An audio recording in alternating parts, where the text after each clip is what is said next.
হেই everyone, দিনলিপির নতুন একটা ব্লগে সবাইকে স্বাগত। মর্নিং ওয়াক থেকে ফিরে চলে এসেছিলাম একটু ছাদে। তবে হাতে খুব বেশি সময় নেই, তাড়াতাড়ি স্নান ব্রেকফাস্ট করে আমি যাব পড়াতে।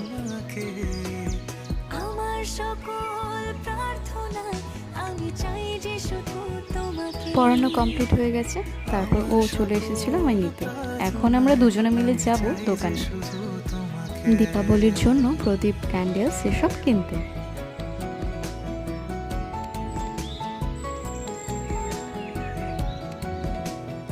অনেকক্ষণ হলো বাড়িতে চলে এসেছি। তারপরে ভাইটা এসেছিল এই গাছটাতে লাইটটা সেট করে দেবে বলে। আর এই হলো আমাদের আলো ঝলমলে বাড়ি। সাজানোটা কেমন হয়েছে তোমরা প্লিজ কমেন্টে জানিও। সবাই খুব ভালো থেকো, দেখা হবে অন্য কোনো একটা ব্লগে। এখনকার মতো টাটা, বাই।